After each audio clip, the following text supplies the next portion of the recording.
members of the public. Now, I know Gordon, sorry, I'm terrible with names. If you could just remind me who you are. Lorraine Spensby. Lorraine Spensby. Spensby. Sorry, Lorraine, can you spell that for me? Stainsby. Thank you. And that was Paul. Yeah, got it. Well, welcome, Michael McDonald as chair. There could be a few more people turning up. I was one of us there. Okay. So, before we start, as members of the public, I wondered if there's anything you'd like to say. Are there any points? Yes. This year will be first. No, already done. Well, basically, we're here regarding the application for the Children's Nursery again in Uncoxton Road. Yes. We're wondering why is there all the residents in the road who are to adapt to the nursery. The last application disappeared, basically, it was withdrawn. Thought everything was okay. Now, it's been gone in again, but it's so sketchy. They haven't said how many children. Yes. None of the procedures that they put in place regarding mitigation of noise, traffic, fire, if there's a fire in the building, where the fires won't be. You're talking about if it's the original idea of the 45 children in the property plus 10 staff, that's 55 people in the street without evacuation. So I want to know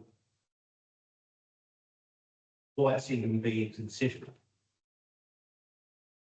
Okay, well, I'm sure you're aware that we're not actually the planning authority. So things are presented to us and it's incumbent on us to comment on that. If any of the councillors got any points to raise on those before we move on, we're actually going to cover it in the meeting if you're happy to wait for that. Yeah. But thank you for your points. I really do truly understand where you're coming from, and I'm sure we'll cover some of them as we go along. Are we all happy with that? Okay, thank you. So first of all, we're joined by Councillor Land tonight, and he's in as a substitution role for Councillor Stirrup. Are we all content that that's okay? Right, agreed. Thank you. That was carried. I was sweating a bit. Yeah, I can't say that we've done that. Are there any apologies at all? Apologies received from Councillor Harvey, Councillor Jeremy, Councillor Stirrup and Councillor Beretta. Okay, thank you very much. Are there any declarations of disclosable pecuniary interest at all? Thanks. Okay, have you all seen the planning committee minutes from the 6th of January? Any comments at all? So we can agree to the accuracy of the minutes? Yes. I am. Thank you. Okay, planning applications to consider. Mark, welcome.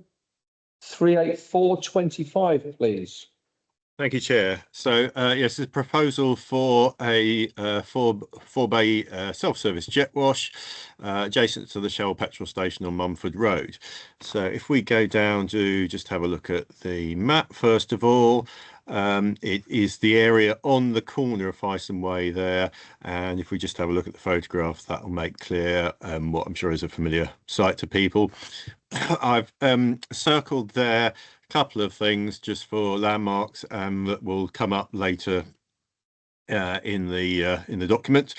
The one on the right there, the sort of horizontal oval, is the existing building, and on the left there is the existing tree. Both of which, as I said, are sort of relevant to what's happening later on, with particular reference to the size of the tree there.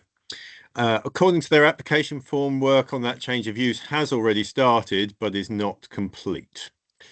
If we have a look at the plan here, you can see that the existing access is shown there, and again the two yellow orangey ovals mark the existing building and where the tree is, with sort of parking above, and as things stand, you've got the sort of car sales area marked out in this sort of lower half below the blue hatched bit. So if we could move down a little bit further, and we'll have a look at the some of the bits from the application form. So as on their application form, they do say that there is a tree on the site, and but it's not considered, according to them on their form, might be important as part of the landscape. If we could then move down to the proposed planning of the area, because that, as you'll see on the left hand side of the top two ovals, that tree is proposed to remove that completely without replacement. And you can see on the right hand side there, the building is being replaced by existing buildings being replaced by those 4 bays of the jet wash. And you can see the diagram show the vehicle movements in and out there. The lower 2 yellow ovals shows the one on the left there by the roadside shows the proposed digital sign, which more detail on that later. And yeah, the parcel lockers, which again there's a diagram of that, what that's going to look like later, but it's kind of the sort of familiar thing that you'll have seen in many shopping areas, is the one on the right there. Okay, if we go down a little bit further. So according to their biodiversity net gain statement, they do not think that the development has any impact on any on-site priority habitat, despite the complete removal of that tree. And they say that there is less than 25 square meters of on-site habitat with a biodiversity value that is being impacted. So we'll see a little bit further down about that. So they further state that there is the entire site has sealed surfaces for a biodiversity value of 0, apart from the tree, obviously, but it doesn't seem to get a mention in the second half of this information. So according to them, on their statement, there are no on-site habitats. According to the government's standard biodiversity metric, you can't use the small sites metric if there are trees present that are going to be removed. In all circumstances, on the larger metric, all circumstances, individual trees.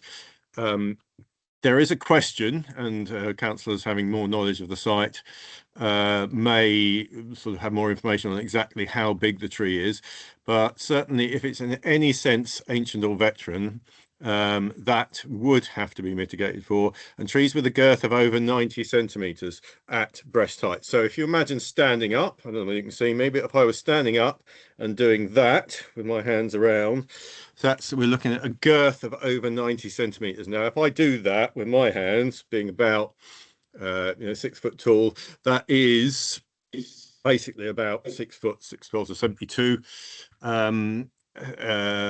inches, or very approximately, if you think of that as 30 centimeters rulers, you can see that if I can get my hands round a tree that size, it's considerably bigger than 90 centimeters. So 90 centimeters would be much smaller. From what I can see, and again, councillors may have more knowledge of actually seeing the site, the tree certainly would seem to be larger than that, would therefore be classed as very large, and would have a biodiversity metric area of 765 square meters. So considering more than the 25 where you can ignore it in effect. So again, there's a little bit more detail here about this sort of de minimis exemption where you're doing something so insignificant you don't have to provide any compensation for any loss of habitat.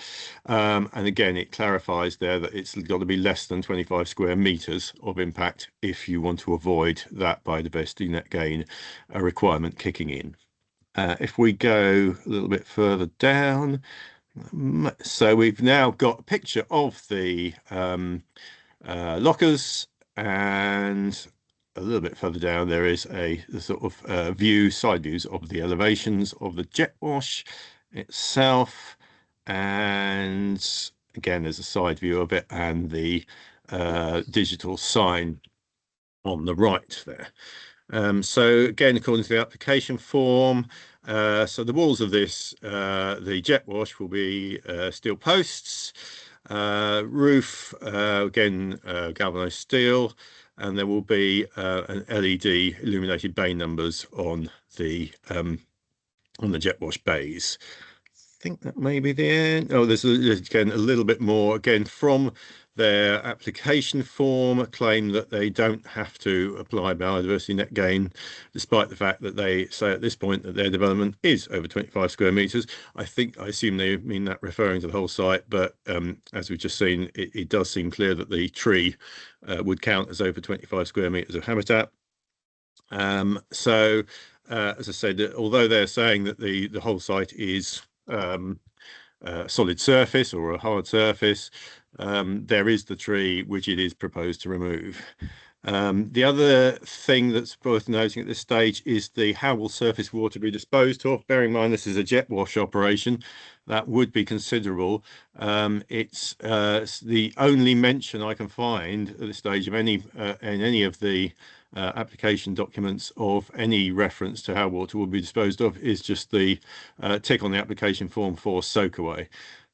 So there's no, as far as I can see, no details of any kind of drainage or how that will be absorbed. And as it says on the application form, they say is unknown whether they're going to connect to the existing drainage system. They say they're not having to dispose of any effluents from a jet wash operation.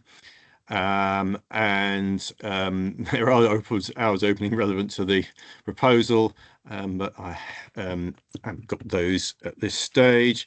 And again, they're saying it's not an industrial or commercial process, which I'm not sure is quite the case. Given all that information, it does surprise me, I have to say, that the environmental protection, their comment is that they see no objections or comments to make on those grounds. And I think that's the end of the analysis of that one. So back to you, Chair. Well, thank you very much. And the detail on the biodiversity is really useful because I found it quite difficult to wade through, if I'm honest. Comments, councillors, please. First. Yeah, maybe I'm misunderstanding. Is this going to be a replacement for the existing car wash there? No, so the car wash you're thinking of is it the Esso Shell Garage? Shell Garage. Yeah. So not that one. So it's to the left of that as you look up. And is it as it is? Currently a car sales. Yeah. So they park on gravel. And, Alan, could we go back to the photo? That may be helpful at that stage. Yes.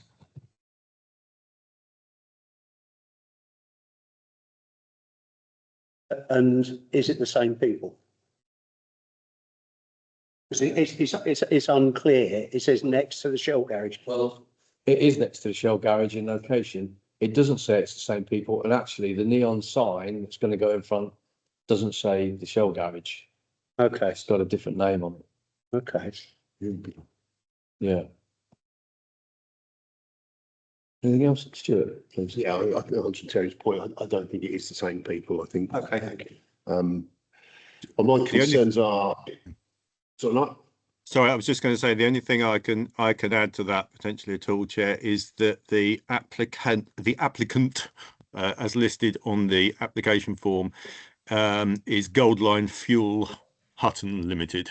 So whether that, and there is, the address is given as Shell Mumford Road, but that again might be the site rather than necessarily the owner. So possibly, but possibly not. I can't be absolutely sure from that, I'm afraid. Okay, thank you. Sorry, Stuart. So it looks as though it's a separate thing rather than being conjoined with the garage, even if there are some. The entrance there by the tree is what the movement is. So when it's a car lot as it is now, you don't get too many traffic movements. But that comes right out onto that junction. And if you're going to have people going in there with car washes and Amazon lockers or the lockers pick up, you're going to have quite a lot of more traffic movements coming out really close to what is already a busy junction on that Mumford Road, especially during the peak times. And looking at it, the actual traffic movement is going in and out of there, not where the post box is or the lamp post is. There is the road access there. And one would have thought that would have been a better outflow to get onto that to filter in rather than come straight out to where you've got a congested junction. So I think traffic flow is something that we ought to consider in our comments. The environmental side, I think Mark's right to raise the water flow. We've had things in the past where we've raised them that the things go straight into the drains. Are the drains going to cope with it? Well, if this is a soakaway, I suspect they won't. That's the thing. And then obviously polluting the water courses. You will have chemicals going in there, whether it be just washing up liquid or whatever it is going into the water courses. And we've had incidents in the river with effluent, so you're a bit fearful of that if it's going to go straight into a storm drain that will come straight into the river. And then obviously the tree does look quite mature, and I would suggest if they are going to put it down, we want to ask for a some kind of replacement elsewhere on the site to give us that nil loss of biodiversity. Absolutely. John?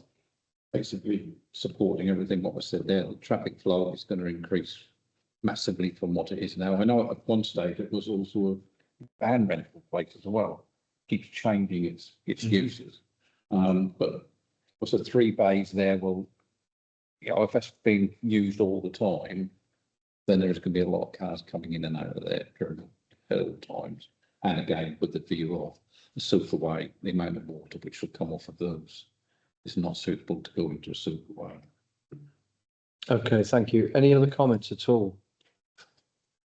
Right, thank you for that. I mean, you've actually captured a lot of the things that I wrote down very quickly. The traffic, we already know that estate is very busy. It's multi-parked on each junction because, you know, it was built a long time ago. There's a lot more cars now. The tree on the biodiversity side, when I saw that it was just one tree, I was tempted to say, well, it's just one tree. But if you look at that picture, you'll see that the next one is another 20 or 30 metres away, and there's nothing, it's devoid after that. So, and I agree with Stuart in as much as if the tree has to go, then we need that green replacement. But of course, we know you need an awful lot of green replacement to replace a mature tree.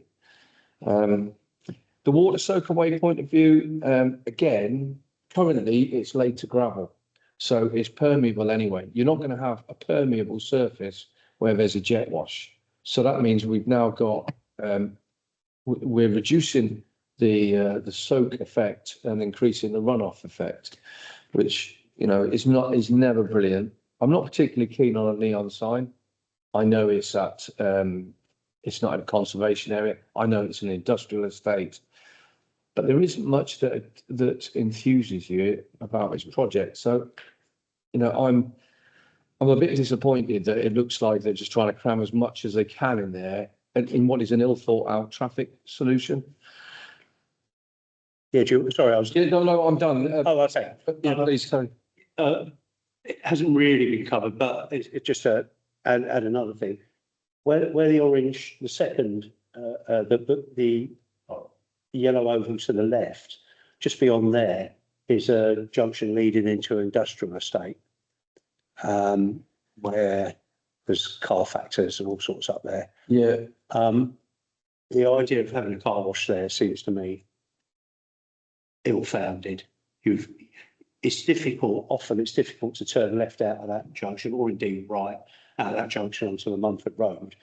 And having that there will make it even more difficult for people coming out of the estate. It doesn't feel a good place to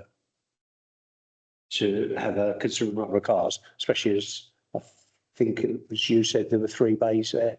You know, there's going to be a quantity of cars coming out there. I don't think the road scheme there would bear that, frankly. I think everybody wants an Amazon locker nowadays, but it will attract so much traffic. Yeah. You know, because everybody will go there. On your point, just beyond that overlocker, you can actually sit at the oval shape, the orange. You can actually see the further traffic that's parked and going around the corner. So it is particularly difficult. Are there any other points that we'd like to raise or comment on?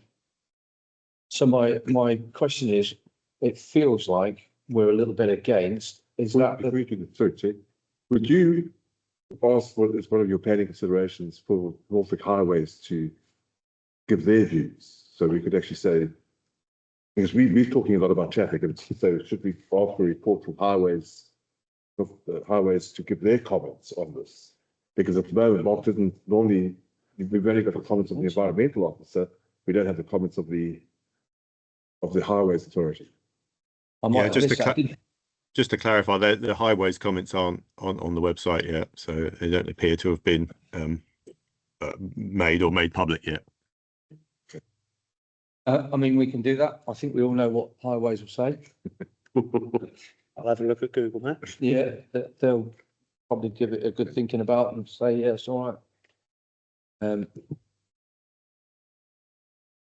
What's your general feeling? Object? On the grounds of increased traffic Environmental, water. and then what the water. Okay. Are there any contrary thoughts to that? I need to be a bit balanced. So we're all in objection in one way or another. So I think we'll object on the grounds of the increased traffic and the difficulty for, not particularly for this site, but everybody else on that trading estate to get out through that road. We'll object on the grounds of an unclear water plan that we haven't really seen what they're going to do with the wastewater from it. And then finally, on the tree and the lack of replacement for that biodiversity. Does that sound right? Okay, so we'll object to that one. Thank you. Okay, moving on then, please. B, please. Thank you, Chair. We'll just wait until we've got back up to the next one. Okay, so here we are. Yeah, this is change of use, has already been mentioned in the sort of public forum. This is a replacement of a previous withdrawn application, which was to add another whole building to an existing children's nursery on the Croxton Road. The proposal now is to basically swap the existing children's nursery building to become a house and the next door house to become the children's nursery. So the 2 plots are marked in blue there. As I said, I'm sure it's a very familiar site to you. If we go down to the next diagram. So this shows the building in question hatched there, and the parking is to the right of it. The only other things to mention about the outside work is the fencing that goes across to sort of contain the play area, and landscaping of the gardens of the children's play area outside. So I think it's probably worth going straight down to the photograph just to mention that. So this one shows the 2 buildings in question, the existing nursery there with the signs on it and the proposed new nursery on the right. And where that white van is on the right, there's a photo later on just showing the parking area which will be there. So, as I said, so number 36 goes from basically nursery to house. So there's no real change in the structure. It's basically just repurposing the existing rooms of that building. So if we pass on to the next bit, and as I said, the swap basically happens with 34 going from house to nursery, and the only change there really is again marked with the yellow ovals, is the entrance way, that the front room, if you like, has that partition in the what's currently a study room at the front of the house. And again, upstairs, just a relatively minor change, that the bath seems to be going basically just to leave a shower and somewhat more space in that bathroom area. And again, just repurposing really of the existing rooms, although there is one sort of, again, that front room going from 2 bedrooms basically to one sort of larger children's room as well, and similarly at the back. So they're sort of removing some of the partitions within the existing room. Rooms upstairs in the proposed new nursery building. Okay, if we go on, so this is, as I said, the parking area that was mentioned before. So it'd be space there for 4 cars, 2 in front and 2 in the back, basically, on that existing paved area. Okay, if we down, so according to the application form, there is 0 change in floor space of nursery. Now, I'm not sure if that's a mistake potentially, but it does seem surprising for if it's exactly 180 to 180 square meters from one house to the other. The application form mentions increasing the amount of staff from 7 to 10 full-time equivalent, and its opening hours being 7:30 a.m. to 6 p.m. So again, the environmental protection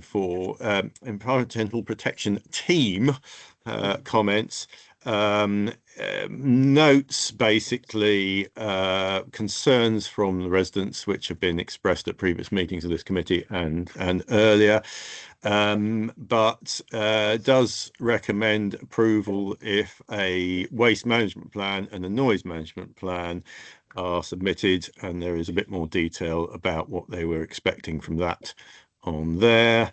And I think that's the end of that one. So it is back to you, Chair. Thank you very much. Just one thing actually more, sorry, there is since I wrote that, the highways comments have come in for this one, so if you're happy for me to just continue for a second more, what I'll do is I'll just summarize that, which is that the local highway authority does not raise an objection. They do note on-street parking generated being displaced into the adjacent road network. Say this is not desirable. It is not considered to lead to a highway safety concern, although it may generate amenity issues, which is not a matter for this authority. So that's the highways comment, which is new since I submitted the notes. Back to you, Chair. Sorry. Thank you for proving a point on highways. Comments, ladies and gents, any councillors? Annie first, please. I don't see how we can make any decision because there's hardly any information here. It's so vague. The thing about noise management, well, what do you consider a loud noise? What's too loud? Have we got any, we've got no information on that or how it's going to be measured. I helped somebody on Cloverfield who got air conditioning units, and she had to get that actually measured, get somebody in to measure it. It cost her about £1,000 to do, so that she could prove that it wasn't too loud. Well, just to say, oh, you could complain about the noise. Well, anyone can. I just think it's so vague. I don't see how we can make any decisions on it. There's no, sorry, to go back, and also on the plan of what's the nursery will look like with the rooms upstairs for the children. There only looks to be, I could be wrong, but looks to be just one staircase going up there. So there's no kind of fire escape or an escape plan or anything that if you've got, I don't know how many children will be in there. Have I got the right? Yes, yeah. There's only one staircase. So how do you get, especially if you've got children's sleeping area up there? It just, it's just so vague that I don't see, we've just got to get more information about it before we could even make any kind of decision. I don't know if we can just go back to them and say, you know, I think, can't do it. I'll go around the table first, but I think you make a good point and we'll summarise the bits of information we think we're missing at the end if we can. Terry. What was first? Oh, sorry, Mike, I missed it. Well, thank you. This is a business, or it's a school, but effectively it's a business in a narrow, awkward pedestrian, should be pedestrianised, residential street. I can't stress how strongly difficult it is to navigate that street during rush hour. You've got several difficulties. One is there are lots of people there because a lot of the students at the academy walk up that street to get there. So lots of teenagers larking around as if they would. That's the first thing. You've got parents bringing their children to this site in their cars, entering from the south normally, or the bottom of the map we had. And it's pretty much single file because of parking, often on both sides of the road. You showed a picture a minute ago of the 4 parking spaces. It's a bit of a giveaway if you can find it again. Yeah. Because when you look at the left-hand side of that, you can see the front of a car. It's parked on the pavement, so close to the wall of the house, it's actually quite difficult to get through. There are other cars parked on the other side of the road, which is why it's become effectively a single file road. So you've got lots of people there, you've got lots of cars there. It's not a dead end. It is itself at the top. You can get access out through Vicarage Road, but Vicarage Road is also narrow and has heavy parking. It's an absolutely foul place to locate. What makes it worse is at the top of the road, there are 2 roads, newer roads going off to the left, which contain housing. So at the time when the children are arriving for their activities, there are drivers of cars seeking to get out of Croxton Road from those 2 housing streets. Of course, they can go through Vicarage Road, but if they want to happen to go into the town, and certainly if they were, especially if they were turning right at the bottom, it's a huge extra piece of travelling, so it adds more traffic to the roads.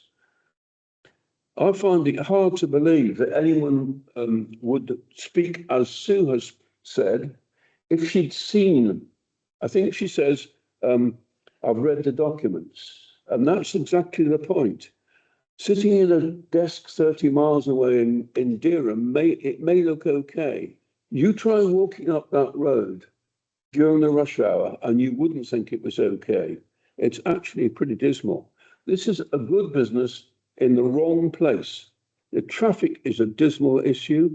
I think also it's fair to say that children have been known to shout and scream and laugh and run around. I've got some experience in this, guys, and I can assure you they do make a lot of noise. Of course, they need that time because they have endless energy. They must be allowed out into that garden to play. Bad luck on the neighbours, though, isn't it? Actually, a lot of the neighbours are not going to be away in working hours. A lot of people there are retired people. And that includes, for example, the house that backs onto the site. It includes near neighbours. It might even include Paul, who's about as near a neighbour as it's possible to be. And it includes people on the opposite side of the road whom I know and have known for many years. So I think there's a serious noise issue. So what I want to say to you is I think there are 2 huge issues here which have not been solved. One is the traffic issue. The other is a noise issue. I know that the staffing is to increase from 7 to 10. They don't tell us the number of children, as you rightly pointed out, but we must assume it's a significant increase in the number of children. I would have thought if the staff are going up by 40%, I'm very used to these sorts of calculations in my trade, the children will be going up by something like 50%, maybe more. So you're going to have more children than now, so more cars than now, more parents than now. I find it very hard to see any justification whatever for allowing this proposal. And I very much hope we will advise Brecon, who won't know the site and won't know how congested Old Croxton Road is. I hope we do our duty and tell them loud and clear, it is a very congested, busy street, and it's not suitable for an increase in a business which involves children and cars coming in at the rush hour. Thank you. Thank you, Mike. Terry, then Stuart. I'll try not, I agree with Annie's point, and I also agree with Mike's point, so I'll try not to go on them too hard, but yes, we need child care provision. We all know that. We all know that. This is not the place for it. As Mike pointed out, it's a residential site. It's not the place for childcare. The original application came to a maximum of 16 children. That went up to 45 over time. We have no number here whatsoever, and which, as far as I can tell, means they could cram as many children in there as they wanted with no recourse other than through law, I guess. The noise is a factor, undoubtedly. And as regards to traffic, unlike Highways Agency, I've actually been down there at 8 o'clock on a Friday morning, and I've seen the absolute mess, the carnage that is there. And what distresses me, there's lots of things that distress me about that, and Mike's been through some of them already, but I'll add to it. Towards the bottom of the road is an ambulance station. Given the number of cars there, and given what I saw, and yes, you could say this is anecdotal, but it happened, so I can't think it's unlikely to happen again, is the road was blocked. It's very difficult for people to turn right at the bottom of Old Croxton Road onto London Road. Is it London Road? Or is it Norwich Road? Norwich, yeah, whichever. It's very difficult for them to turn right. So all the cars were backed up along there. There were cars coming up the road. There's an ambulance station there. There was no chance, there was zero chance of an ambulance getting out of there. And I think that's a real concern. Never mind, how that affects residents. We're told that there's going to be an increase in the number of staff to 10. Well, there's 4 spaces there. That's 6 extra cars you've got to accommodate on an already logjam road for parking anyway. So I think that's a real problem. I think a factor that hasn't been mentioned is the loss of amenity. This is a 5-bedroom house that's going to be taken out of circulation for people to live in and used as a business. That is 100% a loss of amenity. It should be turned out on that basis alone. There is a lack of clarity also over what would happen to the existing house that is being used for childcare. I'm sure there were adaptations put in, or I'd hope there were adaptations put in to justify having children there, including, I would hope, a fire escape, although I'm not sure I've seen one. So there's no mention of what's going to happen to that or what's going to happen to the existing house. Now, I may be lapsing into conspiracy here, but there are a degree of people around the area who believe very strongly that that will continue to work as a nursery anyway. That's not something I can criticise, but I think it's something we need to think about. I'm not convinced about the consultation with residents, not least as residents in Old Croxton Road have received nothing from Brecon to say this is going ahead. Only residents in Weetake. Yeah, sorry. Terry. We did receive a letter. Oh, apologies, I've Ellen. been round about. And we're one of the only ones that did receive it. And I also need to tell you, it's not told Terry, I told tell the people here, I haven't lodged a formal complaint, Breckland, through a company on behalf of the residents that were here last time. Okay, because there was a lot of us here, if you remember, Matt. Yes. Well, and they, the reason they're not here, so is for various reasons, holidays, work and so on. Thanks for that detail, Paul. It's interesting to know whether people have received those letters. So, yeah, that's what I was going to go on. Can I just add in there a point? Last time this happened, they sent information to about 6 houses. The nearest 6. Yeah. So other people on Croxton Road who were equally be affected by the traffic didn't know about it. And I suspect that's what they've done this time. Thank you. Final point, forgot what it was. Yeah, I'll come back to it. We'll come back to it. Stuart. Ordinarily, if this was going to be a replacement for the existing nursery, it would have been an improvement because the layout of the rooms are better than the existing 3-bed house that's cramped in there. And also there is some parking with the new premises where there wasn't previously.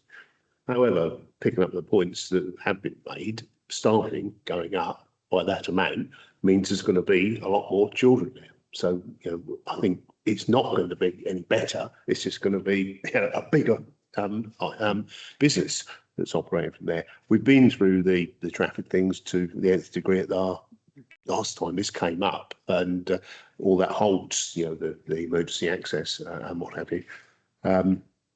It's the noise issue is, as Mike said, goes along with children getting out there outside. And we did talk about that last time, about even the existing garden, is that an adequate space for them to have a run around with? One would hope that you could, you know, provide quite a good amenity area for children to have a charge around with. It's going to be quite a small garden, because when you take into consideration the parking spaces there and the existing outbuilding that is being retained at the foot of the garden, there's not a great deal of outdoor space there for the children to run around in. So I think because it is an increase of business, then we ought to object to it.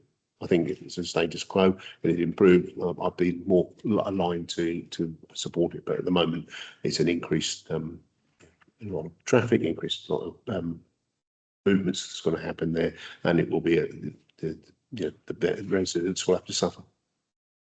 Okay, thanks, Stuart. John. Sorry. I'm so good to check with you. It's just with my ME and everything, my brain fog comes in. Obviously, you very generously last time listened to my concerns, certainly my concerns, and definitely my elderly next door neighbour, who's one of the, well, the oldest resident living on the street. We, and I know other people can't even get out of their houses. Now, I have to use a walker.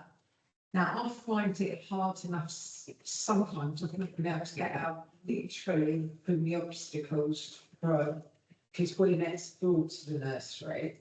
Okay. I am myself and Molly, just speaking of 2 people, find it hard enough sometimes to navigate the streets. And there's not enough room on the pavement, which you understand because, as you pointed out, Matt, with the last thing, you know, there's more cars on the road. So you sort of take life in your hands and look around, pretend like whatever you're pushing is a car, look all around you. So that's an increased risk for people, cars on the road to consider, but they won't, because they don't think about all the children. Then it's also the fire service, as explained last time. They couldn't get up the road and there was a fire at the sidings. Fortunately, by luck, their hose pipe, all their hose pipes fitted to manage to put out the fire. which could have been endangered properties on different islands and other things. It's just, yes, there should be childcare, 100%, you know, as you've also all had experience with children, we've raised them, then we see, yes. But that volume will be literally like having a football match going on. It needs to be in an area that is safe because of if something does go on, God forbid, that the children can get out, they've got a safe fire point, because the business should have a fire safety point to collect if there's an emergency. They also should be testing out groups. So at some point, a couple of times a year, I'm presuming, you're going to have children, tiny children, spanking on the road because they've got to practice fire evacuation, and there's 10 staff. You know the small children are like that. And what about getting there? You're absolutely got everything you've said. And also, you were talking about drainage and things, all the extra infrastructure that really needs to be done. It needs to be in a purpose-built building, maybe an industrial building that could have the space, they could amalgamate the other sides, and surely that would be more financially viable, safer parking, you'd be able to take the children out. And sorry, I just wanted to. Right, it's absolutely fine. I think, you know, we're all agreeing, I think. Yeah. I am going to go through the last of the councillors to make sure that we've captured their points. John first. Going to the point about the amenity area, obviously that is one of the reasons why they've supposedly got this plot on the allotments on top end of Munford Road to use for the children for their amenities. However, as I've already pointed out, there's no work's happened on there, but that's beside that. I drive either up Vicarage Road or Old Cloxton Road every day to go up to my allotment. Not at the busy time, but it doesn't even matter what time of the day it is, because all times are busy times. That you can very often only just get off of Norwich Road and you sit there waiting for cars to come down the road at non-busy times, let alone anything. I mean, I used to live up that road at one stage, and even 20 years ago that's a busy road, let alone what it is now. I agree with the point that that is not the place for a nursery, right in the middle of a residential area. That is completely the wrong place for it. Thank you. You've remembered. Yeah. I was going to talk about the previous application. There was strong resident objection. I think it was high teens into the 20s number of objections recorded. And I think that should be noted given the similarity perhaps of the two applications. It wouldn't surprise me at all if there's not a similar reception. Yeah, I think if you don't mind, I'm just going to hold on it. So otherwise, what we should do really is suspend the meeting to allow you to. Well, I just want to make one point. So What I'm going to do then, because you're going to speak, we'll suspend the meeting just for this period, so we can have some more input from the residents. If you're happy. Yeah. Okay. Thank you. Well, Terry knows that a childcare placement in one was refused by Norfolk Highways. And we went to see it. It is in a much better road, a much better facility. But it was refused. Why? That is the thing. We actually visited it, we took photographs. I've got photographs on my phone of dust cars trying to get down the road. You know, I've got pictures of evidence, I've got pictures of vehicles that just, I had to move my vehicle today so the dust car could get down the road. Because where someone had parked outside the nursery, they wouldn't get past. The good news is we're going to get another dustbin as well soon, so. What, only one? Yeah. Another food waste one. If look at what we can say, we just hope No. that we put that place well enough. So you absolutely have. Thank you for your input. We're, and your local knowledge, you know, particularly about things like the signage. I'm going to go back into the meeting if I may. One for, no, you're fine to stay. It's just that protocol states that really you're allowed to say something at the beginning. And if we re-attack, then we should hold proceedings. But you're welcome to stay for a bit, if you'd like. I'm going to go back at the meeting. Terry, anything else? No. Right, I'm gonna sum up just briefly, if I may, unless there's anything else. I think a couple of points. First of all, nothing that significantly has changed from the last application. In fact, we've got less information to your point, Manny. In fact, we've got a complete absence of real detail in the application. So all of the things such as a noise impact statement, you know, fire evacuation, all that kind of thing. We haven't seen any of it. We haven't seen the detail of the numbers, which I think was included last time and isn't this. But we do know there's more staff, and yet it's the same amount of space, floor area, which is, you know, again, as we've mentioned, bizarre. So that's my first point. On the traffic, we know that that is a material consideration. The fact that highways have said there is nothing to see here, I have to assume that they do that because there's a childcare facility there already, and it's being replaced. I don't see that changes our opinion at all. It's an incredibly congested area, so we should object to it on those grounds because of you know, emergency service access and access to pavements for those who are less abled, you know, and just, you know, normal working around the street. And finally, I'm just going to ask for a vote. I assume we're all objecting. Can I have a show of hands, please? So we're all in objection. There are no other comments. Is there anything we'd like to add to that? Made notes of everything that everyone Yes. said, for the emergency service access, staff ratio, lack of information, all that, the fire safety. Another comment that it's not the business concept that's objected to, it's where it's positioned. No, and I think the problem is we can only deal with the planned application that comes in front of us. And the public are absolutely right. There are much better facilities in the centre of our town which are empty, which would be ideally suited to large one floor facilities. But, you know, that's not what we're looking at. We're looking at a dwelling house, which is going to be changed into a business. So, sorry, one more, Anna. One thing, can we, I don't know if we can do it, ask the planning department to do a site visit to come and have a look. Because if they're just going by, I don't know how they can even make a decision on the information we've got in front of us. But if they're just looking at if highways are just looking at a map and saying, oh yeah, you know, that's a street and you can get off that way.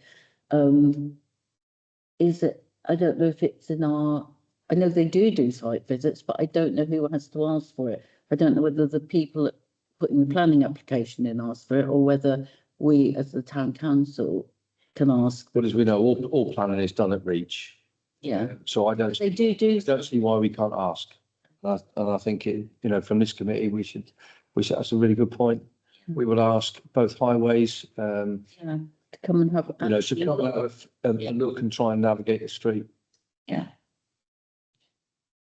So, you know, our biggest thing is that whilst there is a status quo, and if they're happy with the status quo, then they need to be mindful that it is going to be an increased activity. So the 7 to 10 points to that, as even though they're not spelling it out. So there will be more traffic rather than the existing traffic. You know, it's not acceptable as it is, but you know, if they're accepting that is okay, by making it an increased activity there, means the perimeter problems will get worse. So I think that's our thrust. That it's the increase is going to be as a result of the larger facility. Absolutely happy with that. And I don't think we can comment on it again, but Terry makes a good point about what's happening to the other building. Are we going to see that? What's come up in front of us is it's going back to a house, so all we can comment Yes, with. we have to assume it is. We do know that the individuals have purchased a building within the town centre, so that capacity has been. We're objecting on highways capacity of the facility, and actually the lack of detail for us to make a decision on that, which I think is shocking compared to the last time we saw the application. Anything else? Okay, thank you very much. But if we could move on to C, please. Thank you, Chair. So it's the conversion of the United Reform Church, or formerly United Reform Church, on Earl Street. So again, very familiar town centre location as marked in your blue plot there. And if we have a look at the photo below, the building, as I said, will be well known to everyone. I think the markings there show a couple of things basically. Firstly, the gate and the ironwork above the gate there, which seem to sort of disappear from all future documentation, those that are currently there. And also note, please, the garden area around that sign behind that gate, which again will come up later in the application. Okay, if we go down to, this is the design and access statement from the applicant. They are saying that basically the facade, the overall form of the building is to be retained. No trees or hedgerows removed, and the building were converted to form 2 apartments, one which will be a 2-bedroom dwelling in the front section. Well, that's the smaller of the 2 apartments, with a larger 3-bedroom dwelling in the rear section of the building. This is a currently vacant building, but there will be some internal alterations, including a sort of extra floor going in to form part of that rear apartment. So the history of this, there was a previous application submitted. This had negative feedback. It was felt to be over intensive and did not sufficiently respect the heritage of the building. So there's a revised scheme, and they have had some more positive feedback from planning and heritage so far, as they say. So the internal arrangement and the layout of the building will basically be using internal partitions to create rooms and circulation eye passageways. So to create these 2 apartments with modern services installed for the use of those buildings. So on the ground floor, the main hall will become and the sort of other sort of ancillary rooms will provide living accommodation and the access to that. And there will be, as I said, a new first floor over the existing church hall at the back there, which will be an independent freestanding structure largely. And on the first floor, there will be reuse of existing rooms to and a rearrangement to enable that to be used as the apartments. And you'll see from the plans there how that will actually be laid out. So there will be some new windows, particularly on the buildings, which they say will be basically matching the existing patterns, with it matching or as close as they can to the existing materials, and on those windows. So if we look at the travel and access, so there will be, according to their proposal, 1 off-street car parking space per apartment, so 2 in total. There will be cycle parking on the site, or cycle storage rather. The only reason I've highlighted the pedestrian access there is because at the time I was reading that, it seemed rather vague. It's a sort of generic statement, but the actual extra openings, i.e. more windows and doors, are sort of, it can be seen on the plans to follow. And there will be also bin storage screens, which again you can see on the plans when we come to that. Okay, if we go down to the next page, so there are some pictures there showing the sides, each side of the building. So we've got the front side, which is basically the sort of west.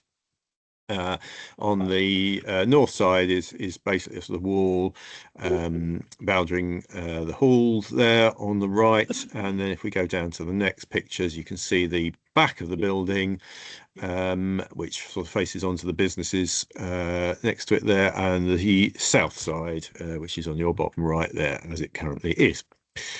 So if we go to the next page, so if we have a look at the plans there, so the front elevations on the top there, not much changing there, except that you'll have that gated access on the left, and as you look at it, and a new door on the right there. So if we have a look at the that side elevation there, so the structure on the left is changing, but then there's a new window in the center of that side elevation there. So that's the south one, that's the one facing on those. And on the rear elevation, so that was the one with the tables in front of it, there are going to be proposed to have two new windows at the ground floor level there. And finally, if we look at that other side elevation, that was the one where you saw the bins earlier, and there's that building at the extra sort of building on the back of it. Again, proposal to have two new windows on the ground floor level there.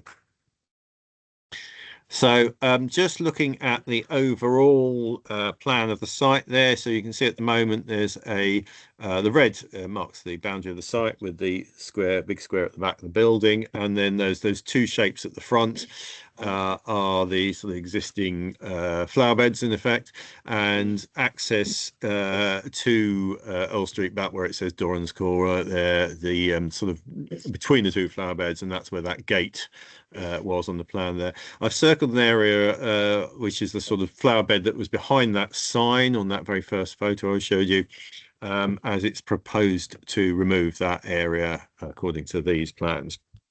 So if we go down to the next one, so a little bit closer in, so you can see again that the yellow oval marking the removal of that flower bed area there, and the parking arrangements as stated. And so there's not proposed to make a different access point, but it is proposed, if you have a look, compare it with the aerial photo, that said to remove all of that green space at the front there, or the top half of the green space. The bottom half of it appears to be retained on the current footprint. So if we go down a little bit further, so if we start to look inside the building, so the existing arrangements there with a sort of main hall, accessed by an entrance lobby at the front, and then, as it describes it, various ancillary rooms around the edges, including the organ space. So if we now have a look at what's proposed for the ground floor, so it's proposed that the ground floor will be largely consisting of the sort of second rear and larger apartment, with the sort of living areas as set out there, with the front of the building sort of accessed via the lower of the two arrows, the horizontal arrows, being the smaller front apartment, having its lounge and kitchen diner there, and stairs to its next level as you come in. So if we look at the first floor, in the existing area, there's basically just a meeting room up there, and it's the sort of large hall at the back there.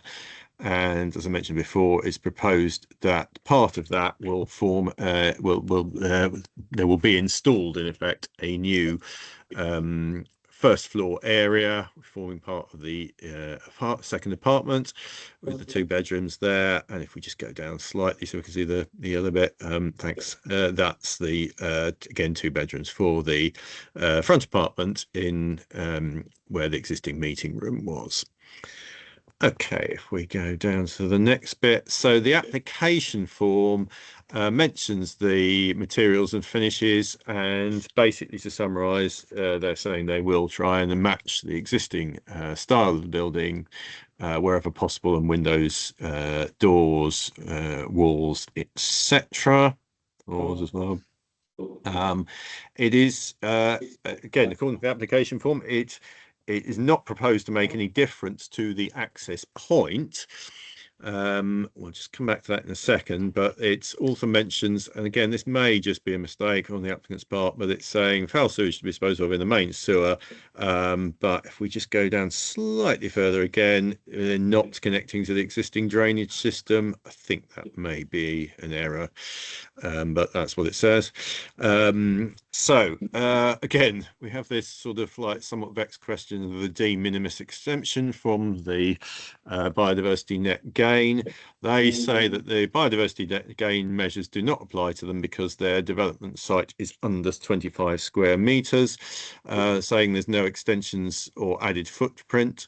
But as I said, it appears from their plans that they are removing that whole green area, the sort of upper of the two areas, if you like, or it would be to the left of the gates as you come in.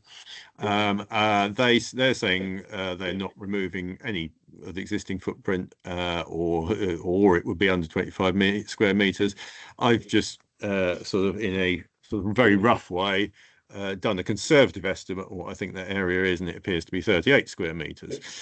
So I think they might not be able to claim that exemption for their biodiversity net gain measures. Just to mention again that as I said, the gates seem to be kind of disappearing from the plans. They're not mentioned at all as plans. And again, if I may, I'm just going to go to the highways comments, which have now appeared for this one. So that wasn't there when I was writing out the notes for you, but I'll just go through the highways letter. County Highways are saying that they don't object in principle, but they highlight certain points for further detailing and or discussion. So the first point they are looking at is the access width. The access to the property is currently 2.4 meters in width between the existing wall piers. So the two columns either side of those gates are 2.4 meters apart, which is less than the minimum width of access serving a single dwelling, which should be 2.75 meters, or a parking space of 2.5 meters. So it is therefore suggested by Highways that one of the masonry piers is reconstructed in order to provide a wide entrance opening to navigate through. Second point is the gates. They say it's noted that the current gates, which are situated 2 meters from the near side edge of the carriageway, are not shown on the drawing of existing floor plans and site plans. Highways saying they consider that beneficial in promoting immediate access to the property. So it does, as I say, it does seem from that, as far as we can tell, so they're just not mentioned that the gates are to be removed, and Highways are in support of that. Third point they made is access curbing. The existing drop curbs across the full frontage of the development, 14.7 meters, require amendment in order to provide domestic access with 4 dropped curbs, 5.5 meters in total, with the remaining curbs replaced in high upstand curbs in order to discourage inappropriate parking. And they've provided a photo, if you want to have a look on the Brecon website, which shows exactly where their slightly larger and dropped curbs would go. But basically, they're looking for drop curbs sort of in front of the gates and either side of them, with the slightly higher curbs going along basically where the walls of this parking plot are. Their fourth point is on parking. They say it's considered the front forecourt within the curtilage of the property can accommodate more than 2 parking spaces, as shown on the drawing, and could accord to their parking guidance by providing 4 parking spaces and turning. And they are asking for So that would be in the drawings, which, as I say, I'll show, we're including the removal of those green areas. So they are asking for the applicant to provide amended plan details addressing the questions, those 4 points. So I think that's the end of that, and back to you, Chair. Thank you, Mark. Building many of us know very well. So, comments, please. Person take. Yeah, as you say, I was very familiar with the building. The first thing was the practicality of the access. We know, I've trying to drive a car in there myself over the years. It is very tight, and you can't just normally take one swing at it. You probably need to straighten up, come back. It's quite a single track road to go into there. So that's a big concern. The loss of the green space is, you know, we're in this day and age where these things should count, and quite clearly they're just riding roughshod over that. And if they are going to remove the gates, then again it's a loss of character to the town centre. You've got the archway as well, and my concern is the highway. So remove one of the piers, well then you suddenly recreate something that's off centre, and it takes away the character of the building. If you are going to widen it, then you should, you know, make it symmetrical, so that it then creates a new opening. And I would suggest that we would ask for something similar to the archway to be recreated to give that, you know, character, because we are in a conservation area and we need to pay some respect to that now. But in terms of the actual, I'm surprised they've gone for the half the void straight up to the ceiling, because in terms of energy efficiency, that's quite clearly is a lot of space to heat in to full height. And in this day and age, you're going to have to put some serious insulation in there to heat that, or save the heat in that space. Yeah, thank you, Tilly. Mike. Well, thank you. Yes, I know this building very well because Corin was a member of the URC and used to worship there. So I know it pretty well, and I think it is definitely a building looking for a purpose. And this does give it a purpose. It's not an easy building to use for other reasons, and the idea should be filled with meetings. I mean, it's just superfluous. We've got plenty of places for that sort of thing. So it looking good, the idea of providing two residences, it looks good to me. And I think they've been pretty thoughtful. I think the issue that sticks with me is what Stuart honed in on, which is the access. This is just amazing. You can get a car into that gate. It's not designed for vehicles. If it were, there'd be drop curbs there already. There isn't, and that's because it's a pedestrian entrance, and people walk up a path, not a road, a path to get to the front door of the church. That's how it's done. So putting vehicles in there does cause me to have some concern. A little car like mine, yeah, you get in there all right, I suppose. You've got to either back in or back out, and that's pretty nasty onto, well, Doran's Corner, Earl Street. It's quite a busy street. I can see the problems there. If you've got a bigger vehicle, you've got a Range Rover, well, I certainly wouldn't want to drive an ambulance in there. I have seen an ambulance stop a little further up the road, and someone on the stretcher come out of the church, because that was seen by the ambulance driver as being a safer bet than him driving in and having to drive out again. So I'm very concerned indeed about this access. I think, Mark, you quoted 2.4 metres, was that right? It's not a lot. It isn't a lot. And when you're backing, we'd have to back in either in or out. And I certainly think the loss of the gates is a huge pity. It certainly would detract heavily from the attractiveness of the building, and I can't say I'm at all happy with that. I'd be much happier if the whole proposal found a different way of solving the car parking problem than having two cars parked on what is currently a garden and was never intended to be a road. Thank you. I would just add but the highways comment was it could potentially have 4 and turning. So that makes it even worse. Sorry, Terry. Thank you. Yes, I echo much of what's already been said. The opening line of the application says the principal facade of the overall form of the building are retained, except you're going to tear down one of the pillars, rip out beautiful gates and have a car park where there's a garden. I'm sorry, but the principal facade and overall form of the building are not retained, and I think it's disingenuous to claim otherwise.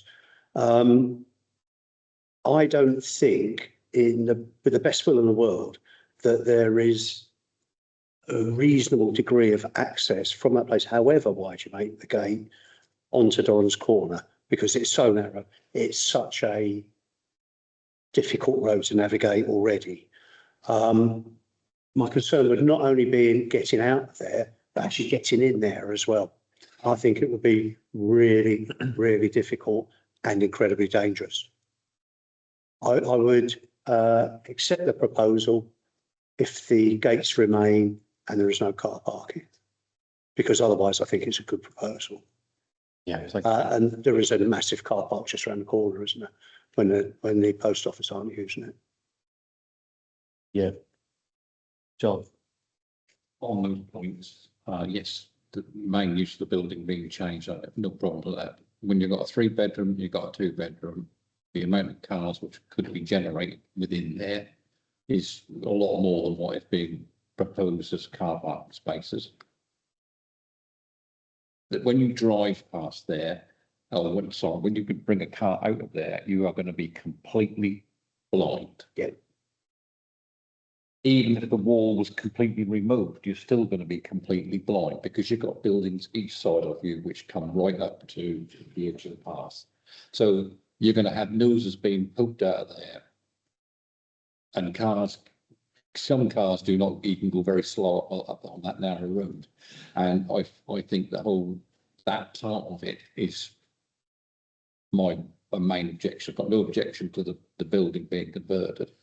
But we need to retain the front and have no car parking there at all, in my opinion. Yeah. Any others? I'll just go ahead, Stuart. Yeah, just I think there are some gravestones there as well. I think there's applications needs to be silent upon what they want to do with those. Not mentioned in this. True.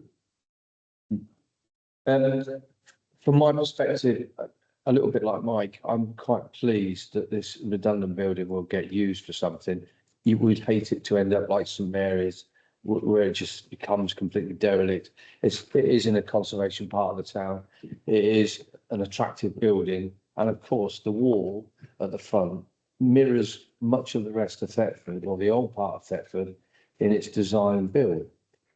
You know, it's got that grand gate and the arch over the top. The actual accommodation piece, I don't have a problem with at all, I don't think. And actually, some of the windows that they've added in, I think, are quite good in the way they've done it. So that's pleasing. The problem is what you're going to look at. If you remove any part of the wall aside, it's going to completely change the symmetry of the building.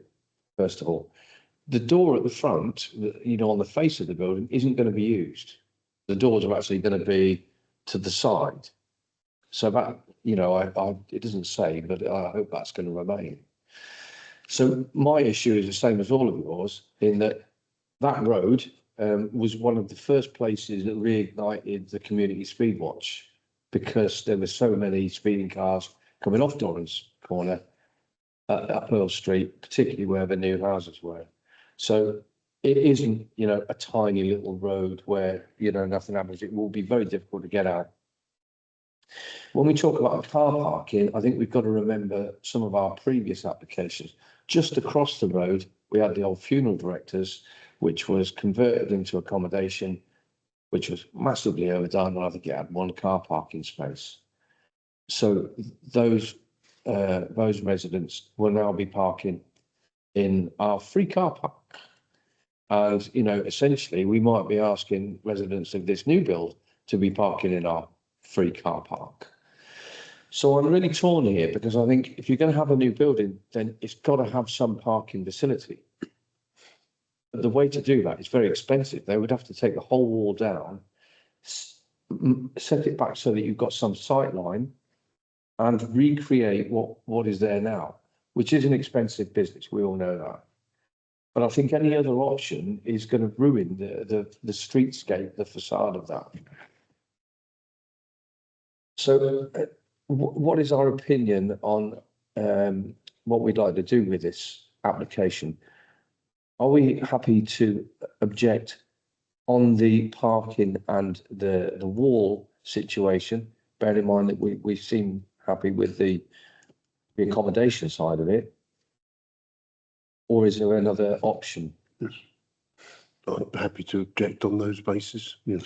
Yeah. So I think we're clear then, happy to object on both the actual getting out onto the street, the appearance of the front of the wall, because it's heritage location, you know, and actually just taking the gates away isn't the answer. They can still be built in and left permanently open if that's what they wanted. Is that enough to go on? Can we mention the gravestones and ask? Yes, thank you, gravestones. And while I'm on it, actually, the loss of what's basically a flower bed, you know, you could argue, well, anybody could do that with any house. But again, don't forget, just at the back of the post office, we lost 2 substantial trees just recently. So the diversity in that area has gone down hugely. They are mentioning the shrubs and, you know, they're not. Yes, yeah, they are. Issues, they're quite. So this is, you know, we are looking at this in isolation, but we've got to look at it in the location that it is in. So the heritage. You mentioned the biodiversity loss. Yes, yeah. The biodiversity loss as well. I mean, this is just a side issue. If they can look at the amount of work which is going to be required to convert those, and so the vehicles which are going to be needed to convert those is going to be substantial, and they're going to have to get on either onto the site or be parking somewhere and cart all the stuff. I think that's a really good point. How are you going to get for instance, Travis Perkins lorry down there offloading sacks of whatever you need, you know, sand, Kitchen, all the rest, well, anything.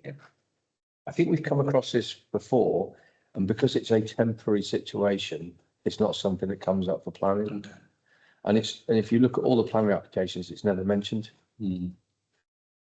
So I agree with you, but I think we'd probably be on a loss for that one. But definitely biodiversity and our heritage and the physical road itself. Happy? Okay. Okay, Chair, if you finished with me, I will leave the meeting at this point. Is there's nothing further you need? Yes, Yep. I am. Yes, it's the same one. I'm just looking why there was another. Okay, thanks, Mark. Thank you, Chair. Cheers. Cheers, Mark. Okay, decisions and variants. They're on hand. Wow. That's pretty cool.